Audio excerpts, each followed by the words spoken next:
And because Joe Cornish, J.M. Cornish, I'm sorry, you call yourself on this, wrote an article about his trip to Venice. How old were you when you wrote this? 22. No, you weren't. How old were you? I was probably 13, 14. Yeah. And it's called, there's a little illustration by you as well. Yeah. Have you seen that recently? I'm multi-skilled. Take a look at that. Beautiful, isn't it? It's That amazing. really, in fact, Venice doesn't do my drawing justice. How long did that take you? Oh, probably seconds. Yeah. Isn't that good? Well, it's called, the article is called Venice, a Peopled Labyrinth of Walls. Oh, Cornish. And that's a quote, though, isn't it? You didn't make that Yeah, up. and I didn't make that up. That's a literary quote, Adam Buxton. But I thought, at the risk of, I hope I won't be embarrassing you by reading out some extracts from this extraordinary piece of writing by the young J.M. Cornish. Thank you. And I've set certain sections to appropriate music. Well done, good. Here we go. This is extracts from Venice, a Peopled Labyrinth of Walls by J.M. Cornish. It would be untrue to say that my father was a man who was prone to mistakes. In fact, the opposite could have been said.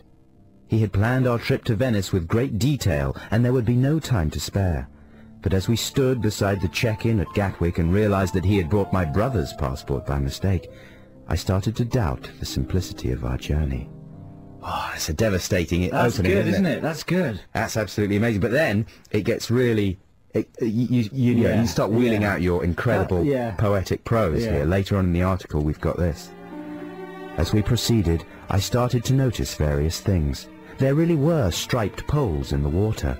The houses really did open straight out onto the canals. It was as if we had sailed into the most elaborately beautiful African river village. I felt as if this was a community that floated on an ocean of nothing. That's so true. That's amazing. Thanks, man. There's a nice choice of music as well. Marla, from the soundtrack of Death in Venice. Yeah, exactly. Directed by Luciano Visconti. But then a bit later on in the article, there's quite a radical change of tone. Well, that was what I was known for on the literary scene. And this is a bit more like a travel brochure. For the traveller who's prepared to wake with the sun and walk non-stop until midnight, Venice can be experienced in 3 ways, although my father insisted we were merely scraping the surface. I trekked from one building to the next painting and watched Italian 24-hour pop videos for the rest of the time. I must admit there's nothing to do but visit churches and galleries, where some of the world's most beautiful works are to be found.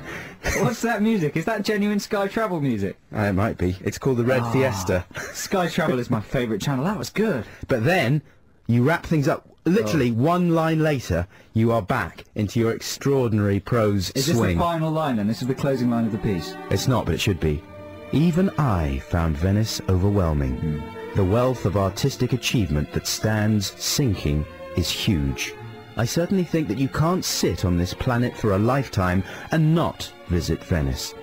The 3 days I spent there restored my faith in man's ability to create beauty, even if it may have gone now. That's your faith, I imagine, Really? not man's beauty. No, I think it's man's beauty. Wow. I'm amazing. Or I was amazing. And since then, in the intervening years, I've become even more amazing. Will you write an article that we can read out next week? Yeah, we've got to do something with that Sky Travel music. Play that music again. Oh, please, please. We can have people call in and talk about their holidays and just hear it in the background. That would be good. Oh, yeah. It actually makes you feel warmer, doesn't it? It does, yeah. It's like the sound of the Med. That could be the beginning of my article. Okay. Write a travel article for us about a trip somewhere out in London next week. How about that? Listen, we've got Ditties in the Dock coming up after Razor Lights.